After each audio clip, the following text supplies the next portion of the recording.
Hello and welcome to the Week in 60 Minutes, brought to you by SpectatorTV and broadcast on Thursday, July 1st. I'm Kate Andrews, the Spectator's economics editor and your host this week. On this week's show, Sajid Javid has taken over as health secretary after Matt Hancock was found to have broken his own COVID rules. Are the restrictions being applied fairly? We'll speak to former International Trade Secretary and MP for North Somerset, Dr. Liam Fox, and our deputy political editor, Katy Balls, will give us a politics update. And is anywhere safe for Uighur Muslims? In this week's magazine, journalist Harald Maass tells the tragic stories of Uighurs being extradited from countries across the world and imprisoned in camps in China. He joins us here on Spectator TV. EU leaders clashed last week in Brussels over a new Hungarian law that bans schools displaying content about homosexuality to under 18s. With Angela Merkel leaving in September and Macron's prospects of re-election looking questionable, who will keep the bloc together? And finally, what if the now infamous Matt Hancock video had been a fake? In this week's magazine, the journalist Isabel Oakeshott says she turned down the chance to use the footage because she was worried it was doctored. She'll be on the show. All that to come in the next hour, but before we get going, if you enjoy what we do on Spectator TV, then subscribe to our YouTube channel. Click the button at the bottom of this video and then tap the bell icon to make sure you never miss an episode. And if you want to subscribe to the magazine, take up our 12 issues for £12 offer. You'll get 3 months of The Spectator in print and online for just £12, plus we'll give you a £20 Amazon voucher completely free. Just go to spectator.co.uk/TV offer to take it up. Now, first, former Chancellor Sajid Javid was appointed Health Secretary after Matt Hancock was caught breaking COVID rules in his office. So what's the mood of the Tory party like, and will the new Health Secretary be more keen to end restrictions than his predecessor? I'm joined now by the Conservative MP and former International Trade Secretary, Dr. Liam Fox. Liam, thank you for joining Spectator TV. So it's been a week of revelations, others might say rank hypocrisy, after Hancock was discovered to be breaking the rules he mandated the nation follow. How damaging has this been to the Tory party's reputation and to the public's willingness to keep following the rules? I think the public are willing to follow the law. I think that's one of the key characteristics of the British people. I think that what is irritating people at the moment is that they see the rules being applied in a very asymmetric way. Too many exemptions for reasons that are not entirely clear, and a suspicion that we are now following dates, not data. You tweeted yesterday that while Brits are welcome in France if they've had 2 jabs, they have to isolate when they come back. Meanwhile, UEFA officials come into the UK and don't have to isolate, nor do apparently senior business executives if they're thought to be economically beneficial to the UK. Strange language, as I'm pretty sure small businesses play a vital role to the UK economy too. It just doesn't seem fair, does it? It doesn't seem fair because it isn't fair. If you can go to France having had 2 jabs, because as Public Health England have told us, these jabs will cover you against all the known variants, and the French think that's perfectly reasonable, that's one case. You can't then come back from France with the same 2 jabs that cover you for all the known variants to the UK for reasons that I can't quite fathom. And I think it's that lack of clarity and transparency that irritates people. And I think people, especially in places like the travel industry, they are not stupid. They can read the data themselves. If we know the criteria on which these decisions are being taken, then people can monitor the trends and they can get an idea of where we're going. I think it's the arbitrary nature of some of these decisions, the way that they change without much notice, and the fact that we're not clear about the criteria because there's a lack of transparency. I think that is potentially a way to undermine public support, and it can so easily be managed. I was saying in the House of Commons a couple of days ago, we need better data. Right at the beginning, you'll remember we were told so many people were admitted to hospital, so many had pre-existing conditions and so on. Now we're just told about the case numbers, and the case numbers themselves don't actually tell us anything. If they're all children aged between 5 and 12, that's not going to overrun the NHS, is it? We should know which groups are actually being admitted. Is it people, for example, who could have been immunised but chose not to be? And in the hospitalisation numbers, how long are people being admitted for? What's the net number of people in hospital, inflow and outflow? How many of them require further treatment? How many go on to ICU? All these are bits of information that would enable the public and Parliament to understand better the nature of the decisions being taken. And all I'm asking for, which I think is not unreasonable, is the fair application of the rules and greater transparency about decision taking and what data that is actually being based upon. I think that most people would think that was an entirely sensible and reasonable thing to ask for. I suppose those who would defend these exemptions would say, look at Wembley this week, where we saw spectacular scenes of the England team beating the German team. It was a wonderful moment for the nation, a huge boost to morale. UEFA were threatening to take the semi-finals and finals out of the country if they didn't get their exemptions for thousands of VIP guests. Perhaps they defend it by saying, well, this trade-off was worth it. Well, it may well be defensible politically, it may well be defensible in terms of people's enjoyment. Is it consistent with the rules on public health? Apparently it is, but on what criteria? I think that we have actually moved from being having decisions taken based on data to decisions taken by date. And my problem with that is that I think that the data increasingly says we could be unlocking before the 19th of July. And we should be looking at that data. We're getting increasing evidence that the hospitalisation and the death rates are not rising in anything like the same proportions as the number of cases we have. There's clearly a break in the link, which is what you'd expect when you've got a vaccine that covers you against most of the variants. In fact, all the known variants that we have at the present time. And it seems to me that having begun the vaccination programme so early and having given the British people a great advantage, that the government are squandering that to an extent, and that what could have been a great vaccine dividend for the British people is being denied by an over-application of the precautionary principle. And at some point, you know, I'm a medic, you know, before I was a politician. The medical profession will want to drive the numbers down to the lowest possible level.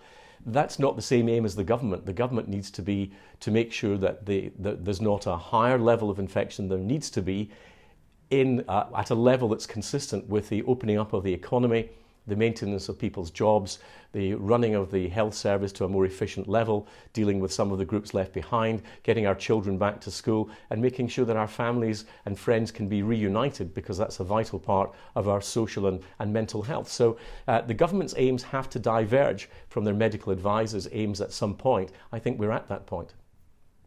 It does seem increasingly likely that the 19th of July will go ahead after this 4-week delay, but how free will we actually be, Liam? Because it's clear that international travel is certainly not resuming normal services anytime soon, and if people are worried about getting pinged by test and trace and having to self-isolate for nearly 2 weeks, their behaviour may not return to normal. Well, there is a very big question about test and trace. If we're not actually in a public health emergency, and all our restrictions are lifted after the 19th of July, what business is it of the state where citizens go to eat or drink? And there's a question then about the validity and the justification politically and morally of that system if we don't have a public health emergency that it's underpinning. So I think there'll be quite a big debate around that. There's a new health secretary in town now, Sajid Javid. With your medic hat on, as well as your politics hat on, what do you make of this appointment? And do you think he's going to be giving you the data that you were just talking about that you're so desperate to see?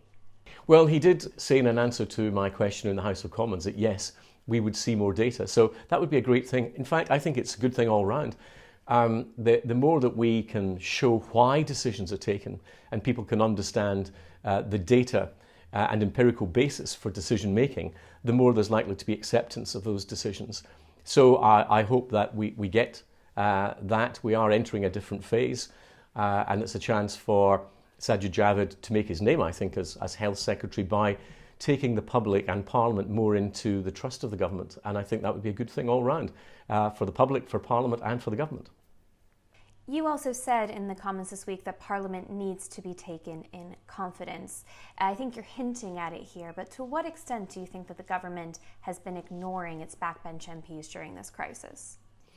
I don't think it's ignoring. I think it's just that we've had this odd dynamic of announcements being made by Downing Street press conference rather than proper discussion in the House of Commons.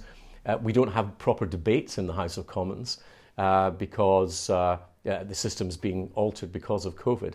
I think that one of the things that we need to get, if we're going to hold the government properly to account, are changes in Parliament itself. Having ministerial statements where you get one question but no follow-up is no way to scrutinise an executive, and we need Parliament to go back to normal as quickly as we can get it, so that the government can be held to account and we can ensure that we get the information that we want. So we would all win from that. Parliament would be functioning better, the public would be better represented, and the government would actually function better, as governments always do, when they're being properly held to account, even if they don't enjoy the process. Let's assume that at some point the rules that apply to the powerful will apply to everyone else, as we've been discussing. Are you worried about a system that creates perks for the double jabbed, creating a new two-tier system in its place, essentially the jab versus the jab-nots? Well, the aim then, of course, is for everyone to take up the jab, and I've had mine. I would advise everybody to get it. There's no compunction in Britain for people to get it, but people who don't get their immunisation can't expect, for example, to have the same international travel as people who do get it. That's always been the case. If, for example, you decided you didn't want to get a yellow fever jab, you couldn't go to certain places in Africa. So the principle's no different from before.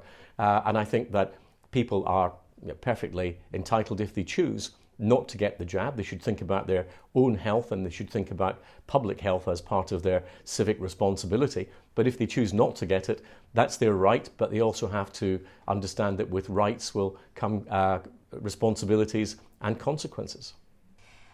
We've seen vaccine passports coming into the UK without really so much of a discussion in Parliament. At Wembley, for example, you either have to show your jab status or you have to show a negative COVID test. This has not been properly debated. Does that worry you? Well, again, I think that Parliament needs to be given more time and better conditions to properly have these debates. The way in which we've been doing virtual Parliament, which has basically restricted us to 3 minutes. It's what I sometimes refer to as the CBeebies Parliament with a 3-minute attention span.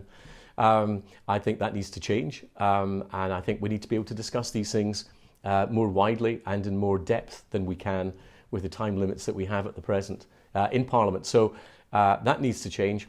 As for the international element, I think that's well established. So I think people who don't have a jab can't expect to have the same international travel rights. And we have a right as a country to expect people coming in to be able to prove that they've been immunised if they want to be free to travel within the UK. The difficulty then comes, as you alluded to, about differential rights in the country between those who've had jabs and those who haven't. That, I think, as you say, has not been really properly debated. There are all sorts of conflicting things there about the rights of private companies, of private facilities to determine who comes in to their facilities. So it's a complex debate, which, as I say, requires a lot more than we've been able to have in Parliament so far. Last question, Liam. I hate to bring it up, but there's already talk about upping restrictions this winter to curb the virus. What data would you need to see, including a surge in infections or hospitalizations, to decide whether or not we need another lockdown, dare I say, or at least more restrictions again? Well, if you saw another COVID variant, different to what we've had before, that wasn't just more transmissible, but was actually more deadly, then you'd have to think about it again. That's unlikely because the way that viruses mutate, largely by genetic drift rather than genetic shift, is a slower process. And I think that you can expect that these vaccines will be effective for some time. You may need a booster jab, but it will give a lot of protection to the population. We will face, in all likelihood, an increase in the number of seasonal infections. That's not a reason to put restrictions back on the population. We've gone through flu pandemics when we didn't do that, and I don't think there would be a justification for doing it.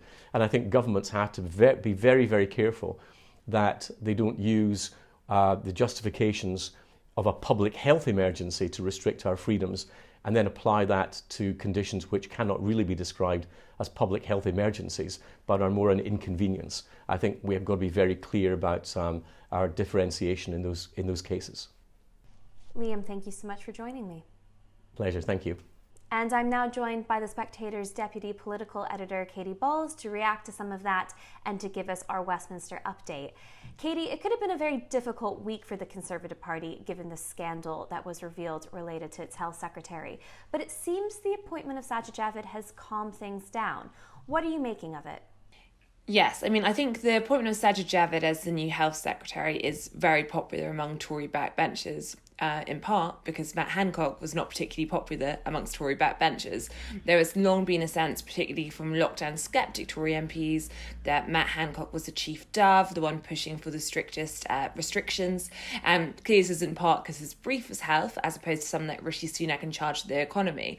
But I think the fact that you now have someone coming in the form of Javid who's spoken about running the economy hot, about balancing the cost of harms caused by lockdown, so rise in domestic abuse, with the effect of COVID, that I think is adding to this sense that actually we're moving to a new stage of the pandemic.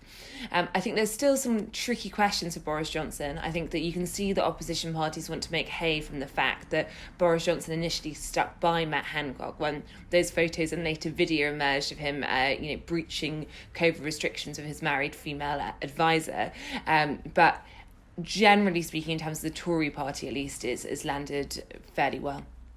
And Katy, you've been writing about how the appointment of Sajid Javid is going to change the dynamic in cabinet. As you say, Matt Hancock was the chief dub. Sajid Javid is more in Rishi Sunak's camp, isn't he, when it comes to being slightly more bullish, taking on more risk and wanting to really open up? Yes, I think that's what all of Sajid Javid's previous comments suggest. If you look at his interventions from the backbenchers, I remember he left the role of Chancellor quite early on when Rishi Sunak moved in. And from the backbenchers, he has argued about, not having restrictions for too long and actually lifting those. But I think it's worth pointing out that these comments were in relation to the economy. Now, since, getting this role, we saw Sajid Javid in his debut in the Commons talk about the July date, so 19th July, as not just a terminus date, he said as the end of the line. So I think the tone of the language, is stronger than Matt Hancock. However, I do think we have to remember that now what Sajid Javid is going to be seeing is all the problems, all the pressure, particularly from figures such as Chris Whitty when it comes to difficulties. So while I think he is a hawk by nature, it's obviously a bit easier to say that when you're looking at it from an economic perspective. I do think that Sajid Javid is very keen for restrictions to come to an end. I think his appointment increases the chance of 19th July going ahead, but I think it was likely to go ahead anyway. So the thing to look for is there's lots of bits tied up in this. So the working from home guidance, rules on self-isolation, and they're in a way what makes Freedom Day feel more free depending on which bits go, and I think that Sajid Javid's appointment is good news for those trying to make sure it is a fuller Freedom Day rather than slower in terms of more easings. So if there's growing consensus that the 19th of July has to restore these freedoms, is the new political battle what happens this winter? As our colleague James Forsyth writes in this week's magazine, ministers are already talking about what could be required come winter if infections and hospitalizations started to rise. And we heard from Liam Fox there that he'll keep an open mind on it, that he would certainly not be keen to go back into a lockdown or to up restrictions, but a lot of it will depend on what the data does. Is this the new political battle here? Yeah, I think that is the big battle we're heading towards. I still think there's going to be a few bumps. For example, at the moment, the self-isolation policy is only, the people who would be able to avoid it, I think, would only be the double vaccinated. And there's still a lot of young people who want to go out and enjoy their lives who could be told to isolate for 10 days for going to an area, and obviously increased chance there's no social distancing. So I think that this bounce back to complete normality isn't going to happen while you have quite strict self-isolation rules. I think you also have a row over schools. What is the system for pupils going to be, because at the moment it's very dysfunctional. Like, you look at the number missing school because of these bubble rules. We expect new rules, but more testing. I speak to Tory MPs who say, no, the answer is to not test pupils given they are at low risk and people be double vaccinated, but the government is talking about more tests now. So I think there's a few battles like that. But then I think the big one is, if the winter is going to be as bad as Chris Whitty, the chief medical officer, is telling ministers privately, as well as making some reference to publicly, how do you deal with that? We know that Boris Johnson and Sajid Javid are saying this is all irreversible, but yet there are plenty of figures in government who aren't particularly dovish, who are just quite worried about the prospect of this, the combination of flu, potentially bouts of pneumonia mixed with COVID. And I think that is going to be bumpy. And I think, as James says in the magazine this week, probably Sajid Javid's biggest challenge in the role this year. Thank you, Katy. While we're focusing on what's happening here at home, Harald Maass writes in this week's magazine about China's horrific manhunt of the Uighur Muslims.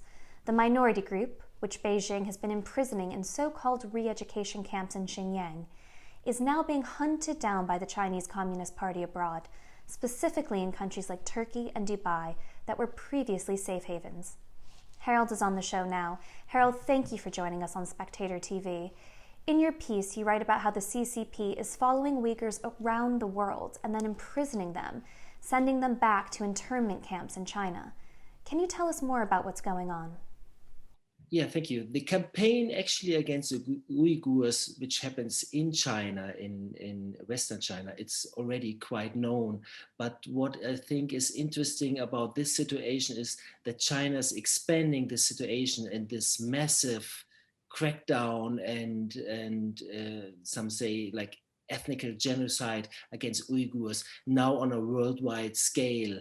And shockingly, this happens especially in countries like in Muslim countries like Egypt, like United Arab Emirates, like Saudi Arabia. And there I spoke to people families who lost contact to their loved ones, who just disappeared and have been transported back to China and there vanished in some of the camps or in prison.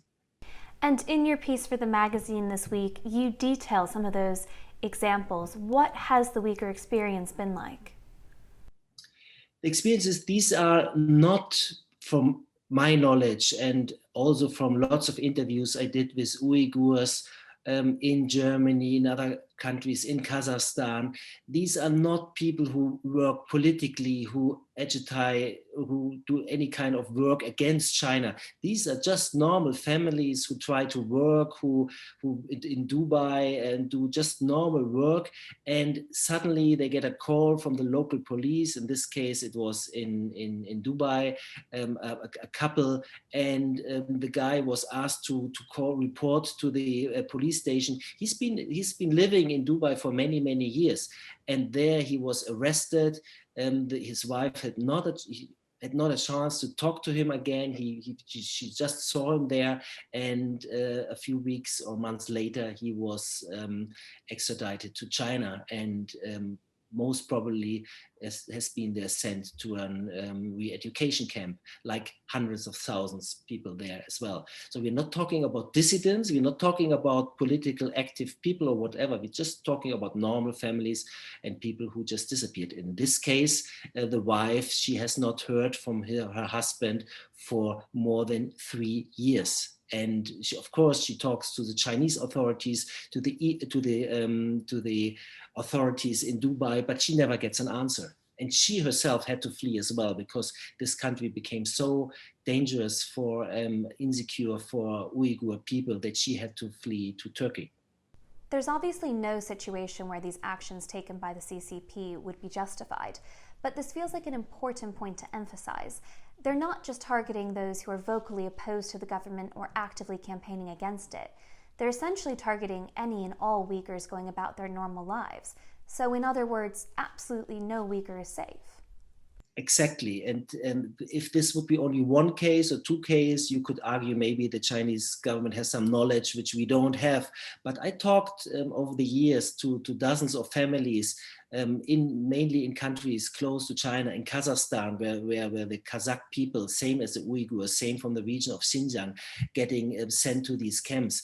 And these are people who are just sometimes, some are retires, have been retired, and they get a call and say, oh, there's some question about your former job, please come and report to us. Then they go back to Xinjiang and they disappear in a camp. Some went there for family reunions. One couple I talked to went for a wedding, and the guy never came back. And so these are just normal people. And some of them are even, which is ironically, some of them are even had been in the past supporters of the government and had been members of the Communist Party, but just that you are Muslim and just that you are like a member of the Uighurs or Kazakh people in Xinjiang makes you basically, brings you in danger to getting sent to these camps. You report that some people are being taken from places that had previously been a refuge to Uyghur Muslims, places like Turkey and Egypt. What's changed? Turkey is still, in a sense, the most refuge for Uyghur people and the most important country for Uyghurs to go there and live, because Uyghur culture and language is very close to the Turkish. They basically can understand them, can understand Turkish language, and the culture is very close. And but these other countries you just mentioned, there had been always a few thousand people, Uyghur people who lived there.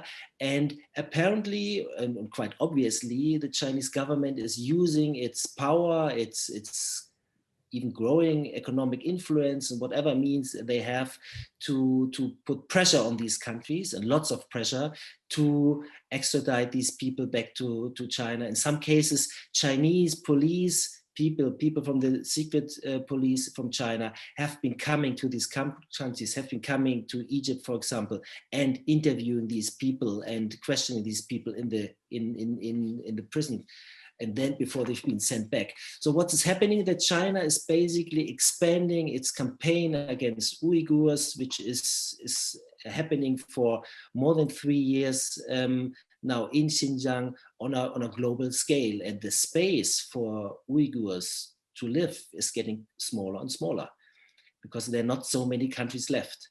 One sentence maybe about Turkey, because this is still the most important place where Uyghur people can live. You have to imagine these people don't have passports, because they have Chinese passports, but China stopped long time ago to renew these passports. So they don't have means to travel. They basically stateless in a sense.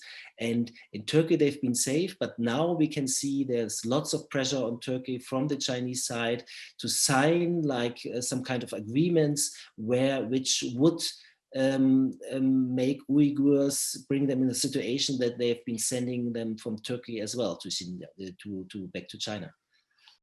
As if this weren't distressing enough, you also report worryingly that the Chinese government is using official bodies like the International Criminal Police Organization to hunt down the Uyghur Muslims. How is the West allowing this to happen? This Interpol you're mentioning, China is doing this for many years, and they're intensifying this, basically misusing international bodies and international organizations for bringing these people and for hunting, for this kind of manhunt, if you want. One prominent case is the president of the World Uyghur Congress, which is the exile organization.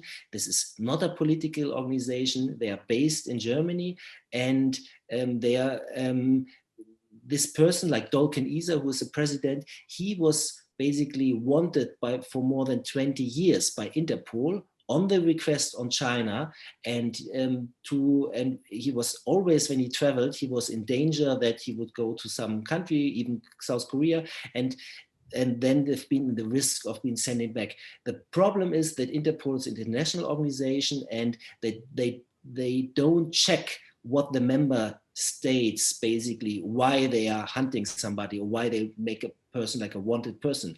And if you, like China, want to misuse this for political reason, then you have basically the situation that people who, like Dolken Isa, for example, he was checked by the German government. He's a German citizen, and of course, all the German Secret Service and everybody else was checking if he would have some political, whatever, he would be an activist, or if he would be like non-violent in any sense. But there was never any proof in this case. But still, for he was always at risk being sending back to China. So is the West being lazy here, and in this case, to an extent which could be deadly for people, by not checking China's power when it abuses these international systems? To understand, it's not only China misusing, for example, Interpol in this case. Other authoritarian states also misuse the system, but China is doing this massively. It's of course, European countries, they check very carefully, and they never sending if they get like a red notice, this is how it's called, from Interpol, if somebody is wanted, from which country it's coming, and if this is a country which misuses this for political reasons, then they don't extradite people. And European countries have been actually quite open, and for Uighurs, and there have been a lot of people have been accepted as refugees. So I think it's not that the governments are blind and they're doing their part, but the reality is that China is getting much more powerful, and that countries which have financial, economic interest, political interest with China, especially now with the COVID crisis, and a lot of countries which are economically maybe not so strong, which are politically or economically depending on China, especially now in the COVID crisis, where China is using its vaccination programs to put pressure on some countries, then they just have to choose. The pressure is getting more and more. And some countries, some you mentioned, like Egypt, Saudi Arabia, and the United Arab Emirates, they are changing their policies, and basically they're handing over these Uyghur people to being sent back to China, where they disappear in the camps or even in prison. And Turkey is now somewhere in the middle, and it depends on how Turkey will react and act in the next few months, if Turkey will still be like a safe place for Uyghur people. And just to put into perspective what is happening to the Uyghurs when they return to China, you've written for us before highlighting the atrocities going on inside these internment camps. Can you tell us a bit about that? China officially labels these camps like education centers.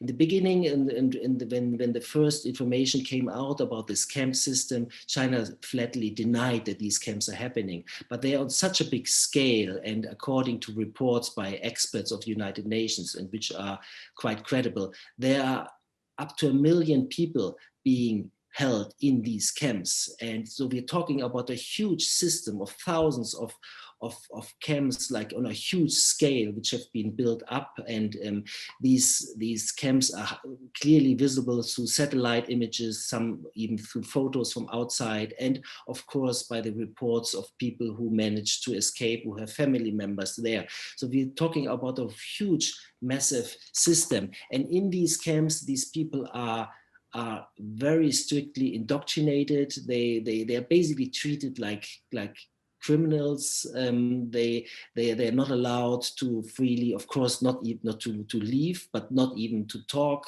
freely, to meet people freely. It's basically like living in prison, but not only in prison, but being basically, they have to sing and communist songs, they have to praise the leadership, they have to denounce their religion. They have to basically accept that the Chinese culture and the Chinese Han culture is superior to their own culture. They have to learn Chinese, like Putonghua, the main Han Chinese language. Which is just one part of basically of a huge campaign to eradicate the culture of these people. So in the schools, students are not allowed to speak their own language anymore.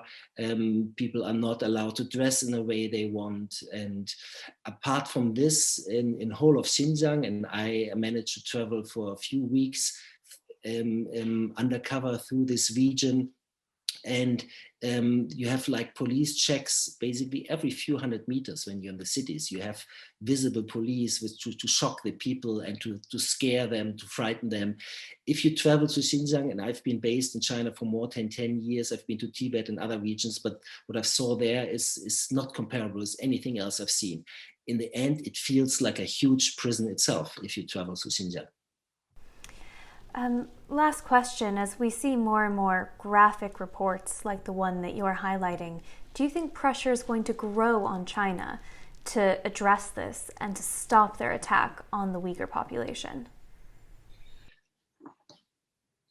I don't know what can be done to make China change their policies, but I think the scale and of this human rights violation and basically this kind of like trying to eradicate the culture and the identity of a whole population in this region is it's not something which you can just ignore or which you can just go over to business as normal. And there have been things happening that international companies, like for example in the clothing industry, they get their cotton from this region. And I think people have to think, if you're a consumer, for example, in Europe right now, I think it's worth not to think only about environmental things when you buy products, but it's also so important that you think about political consequences. A lot of products come from there. This campaign, what China is doing there, it's not like it doesn't look like a short-term campaign. It doesn't look something they started a few months and might stop in a few months. There's massive infrastructure. You have to imagine thousands of camps like this electronic supervision with streets going there. And it's a huge system of camps, which apparently has been built to stay there for a long time. So this seems to be what we're seeing right now, the long-term solution that China has in mind for the Uyghurs. And it's difficult to see a change there because it's connected to the top leadership in Beijing, to Xi Jinping himself, who gave basically the orders to act in this way and to suppress the people there in this way. So politically, it would be a huge change for China, and it's not so easy to imagine right now. Thank you for joining Spectator TV, Harald, and for drawing attention to these horrible human rights abuses. Now, back to Europe. EU leaders are arguing over a new law in Hungary that bans any display of homosexuality in schools to under 18s. Viktor Orban is supported by countries like Poland, while countries in Western Europe are outraged. The German Chancellor, Angela Merkel, would usually guide the EU through these arguments, but she's stepping down in September after the federal elections. Who will take her place, and can they keep the union together? James Forsyth, our political editor, speaks to Spectator contributors Jonathan Miller and Katja Hoyer. Thank you, Kate. Well, on Friday, Angela Merkel comes to Chequers as part of her farewell tour. She is leaving the European political stage, and it is remarkable to think back who was in charge when she first became Chancellor of Germany. And there is no doubt that her departure will create a vacuum at the top of European politics. Now, what and who fills that? Much of that will depend on what happens in the German elections this autumn. Katja, what's your sense of what the most likely kind of governing combination is in Germany after those elections? Well, there's been an interesting short period, really, where the Greens briefly looked as if they were going to clinch it and become the largest political party. But I think that was very much due to the excitement that people felt, at the time. People wanted change. There was some disappointment that Markus Söder, the Bavarian minister-president, wasn't going to be the chancellor candidate for the Christian Conservatives. And I think all of these things compounded together to create this sort of brief moment of popularity, of extreme popularity for the Greens. That seems to be wearing off a little bit. So as they're now polling around about the 20%, that's still a lot better than in the last election, but nonetheless a lot less than they would need to become the leading party or the most popular party in the election. So my feeling is that Laschet is slowly winning back the conservative voters, not necessarily because they're entirely pro Laschet, but I think there seems to be a sense of, people are kind of almost resigned to the fact that he's now leading the Conservatives, and they're not necessarily warming to him, but warming to the idea of perhaps less exciting Conservative politics than they would have had under Markus Söder. So it's my sense that he is going to lead the most popular party, and therefore gets the first crack at forming the new coalition. It's actually a more perhaps interesting question what he's going to do with that, given that all the current combinations that are available don't seem to be the ones that he wants. So there doesn't seem to be a majority for Conservative and the Liberals to work together, as has been sort of the traditional combination in Germany. And equally, there does just about seem to be a majority for the Greens to work with the Liberals and the Social Democrats, which would exclude basically the largest political party if the Conservatives get it. So there's going to be an interesting question afterwards what happens, given that in 2017 that was the longest period afterwards of the German government that the German government took to form itself after an election. You can sort of sense just how complicated and how much acrimony there is between the political parties. Trying to form a coalition afterwards will be the interesting bit of that, I think. Jonathan, we know that Emmanuel Macron wants more Europe. He wants to kind of deepen the so-called Hamiltonian moment that we saw. We know Oakeshott is cautious about continuing with that. But then you look at Macron's own election next year. What do you think Macron's chances of forging the kind of Europe he wants to after Angela Merkel's departure are? Well, Macron obviously is preoccupied now with his own political survival, and I think he is a European ideologue without much question. He wants a deeper Europe. He reaches for Europe, and therefore he's going to want to see a German in charge who shares his vision. But also, I think Macron's ambition is that as a senior boy, that he will be calling the shots more from now on than he did with Merkel, who sort of pretended that she was in partnership with Macron, but never really treated him as an equal. I think Macron's primary preoccupation at the moment is getting re-elected himself. And where do you think his chances stand on that after the recent regional elections, which were bad for Le Pen, but also bad for him? They were an extraordinary result. I think you can say that the only thing predictable about French presidential politics is that it is wildly unpredictable. Who would have imagined 5 years ago that Macron was going to sweep all before him and become president? The Macron and Marine Le Pen are spending a lot of time now saying these regional election results don't matter.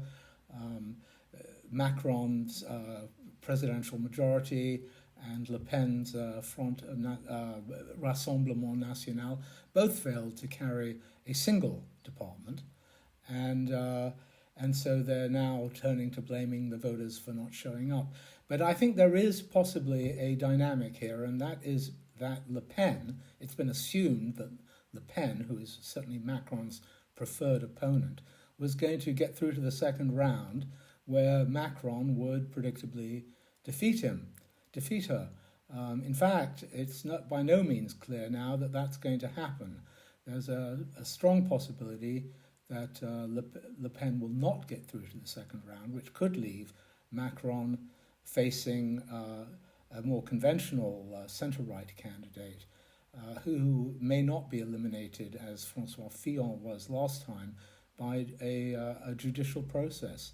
So everything's to play for, but I would say the odds of the sort of certitude of a Macron victory has lengthened considerably, and it will now see possibly a much more conventional election in which Le Pen, having failed once before, may not even make it through to round two.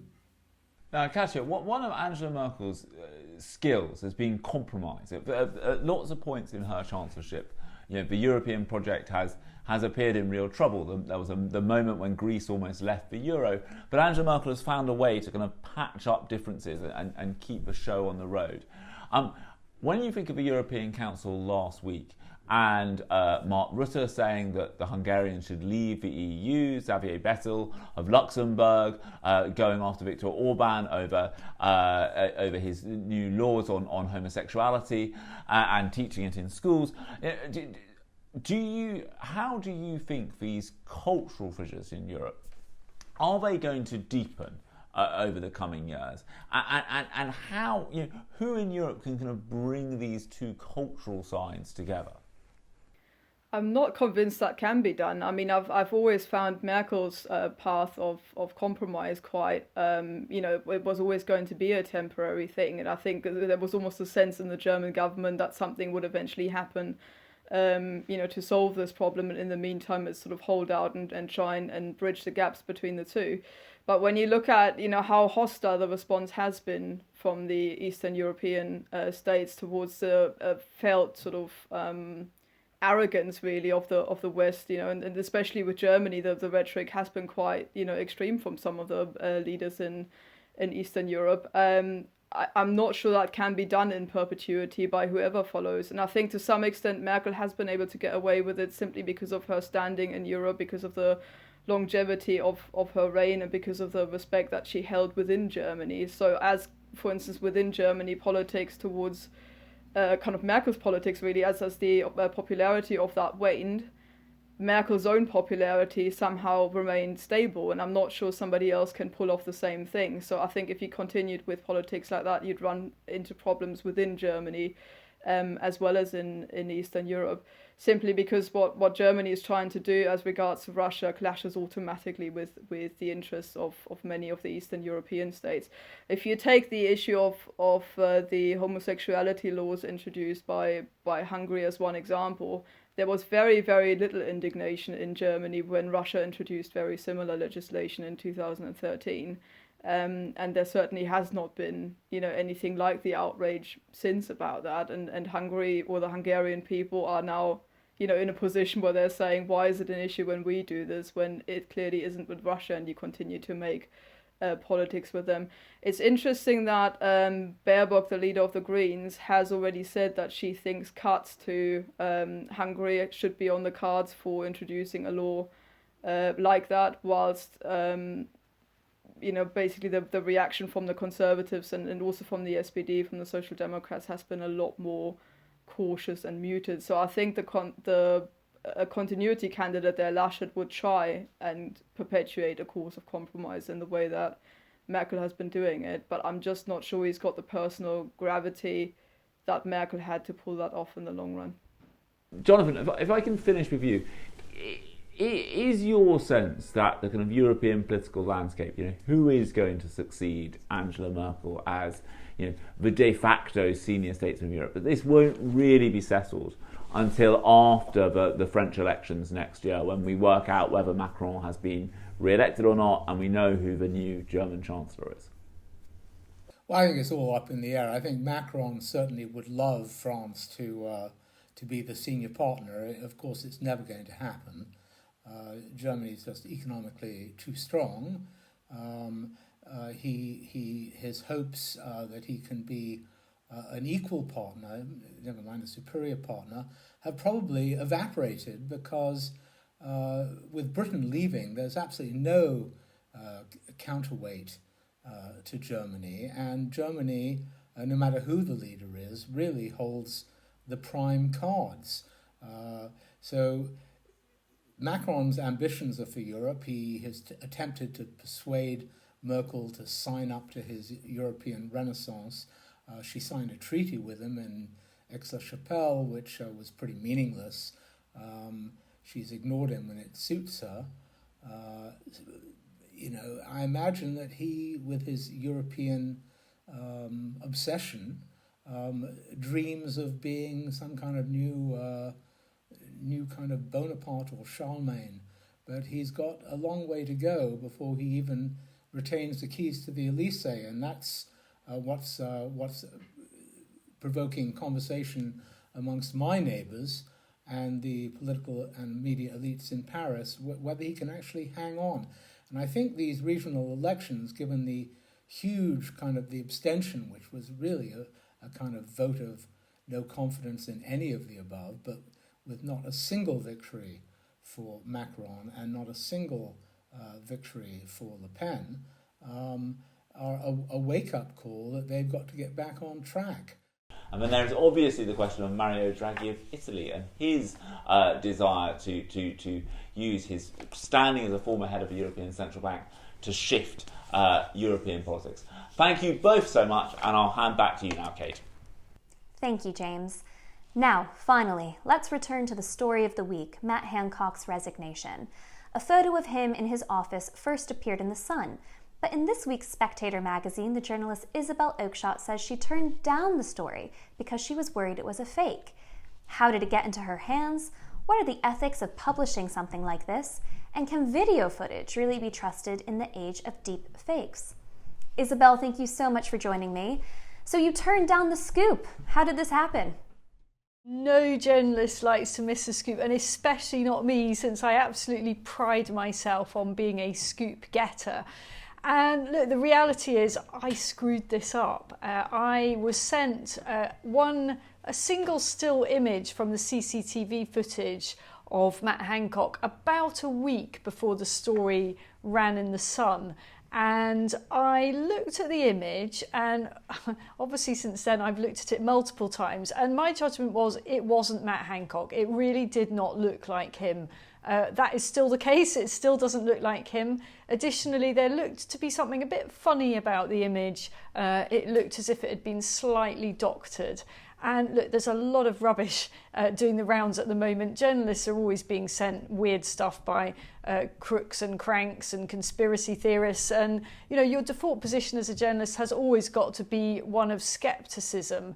So I didn't think it looked like him. I asked the person who had sent me this image whether we could get any more on it. But honestly, I wasn't pushy about it because I just didn't think it was him.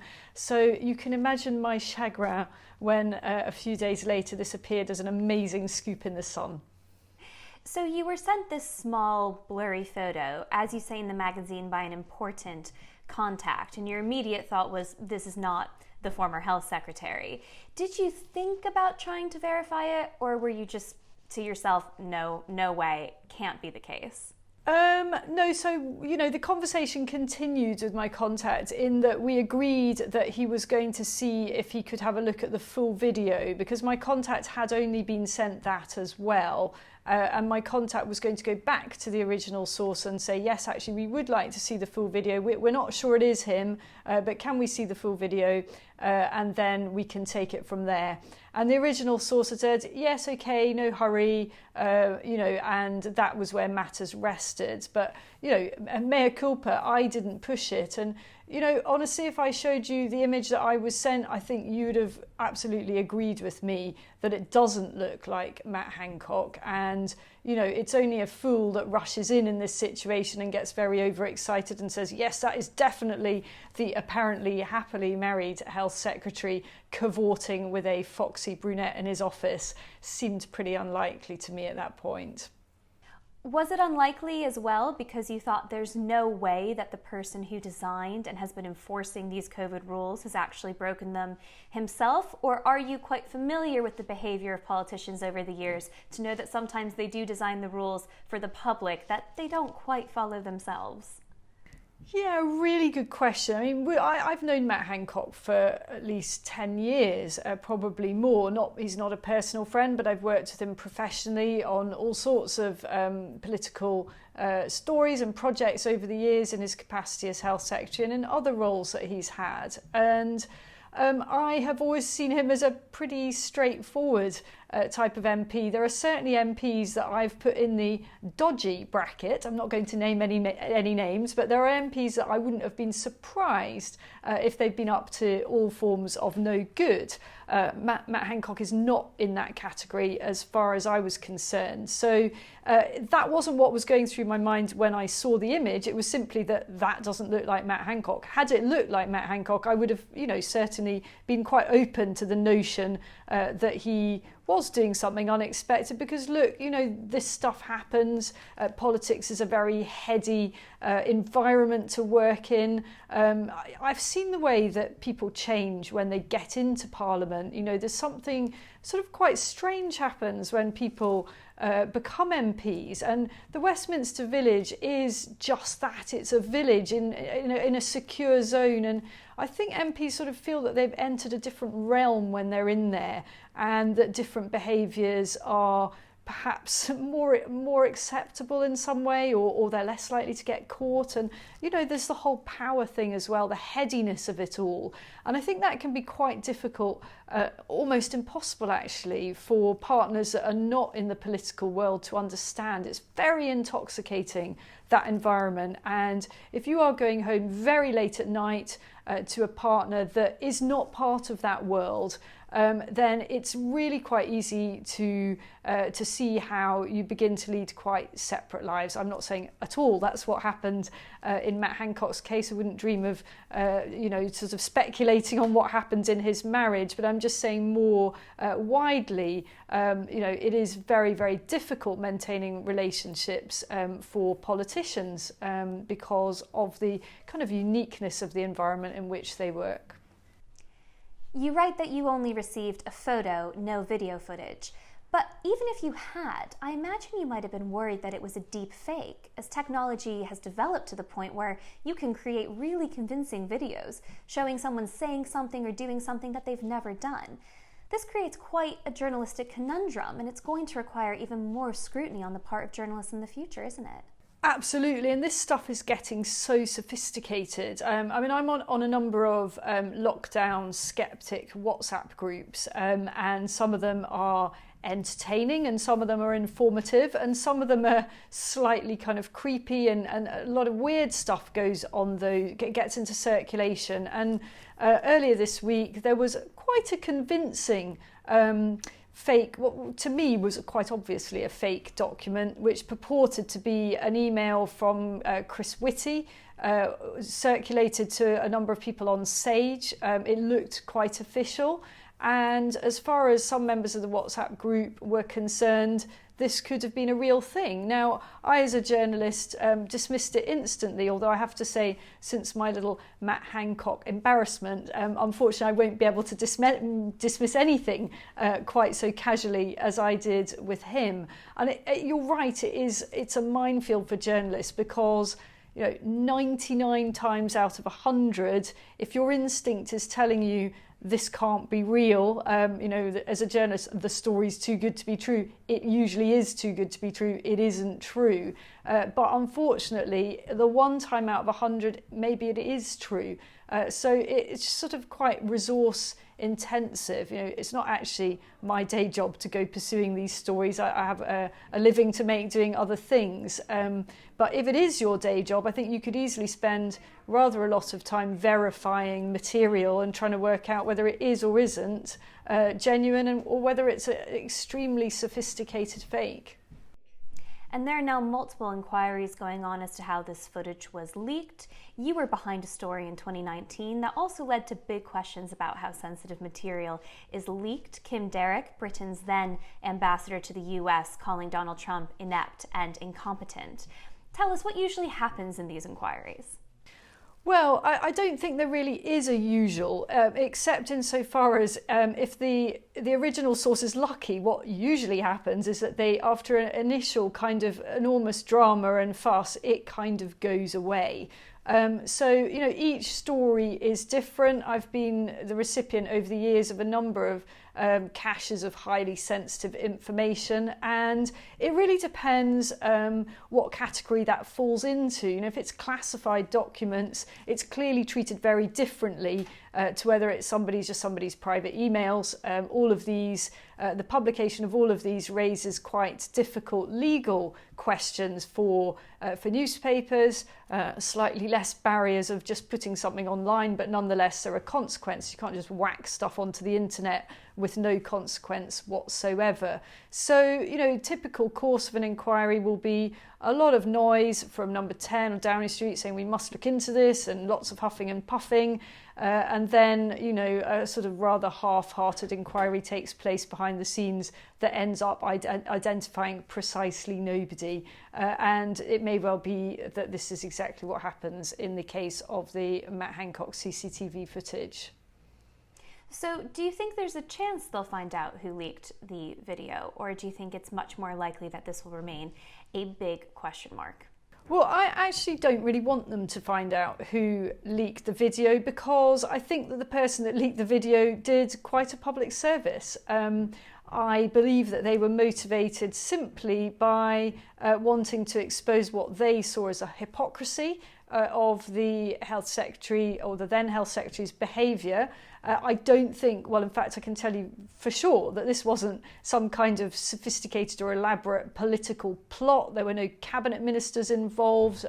There wasn't there's no evidence whatsoever of any kind of foreign power being involved. And these were some of the more outlandish theories that were doing the rounds in the immediate aftermath of that footage coming out. No, the source of this story was simply somebody who didn't like what he was seeing, he or she was seeing in terms of the Health Secretary's behaviour, quite literally behind closed doors. And I actually don't have any more information than that, but if I were to speculate, it would be that the original source of the footage has perhaps found the measures that the Health Secretary has imposed or had imposed on a population-wide basis very difficult to stomach. It could have been somebody who was having difficulties seeing their own loved ones, perhaps had an elderly parent in a care home, or any number of other circumstances that have been incredibly difficult for so many people over the lockdown, and saw that the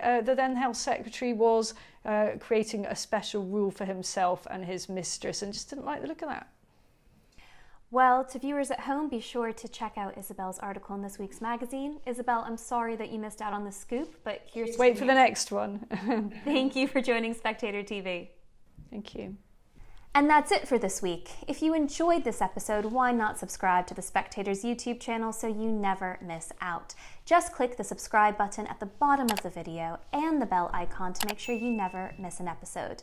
Thank you for watching, and do join us again next week.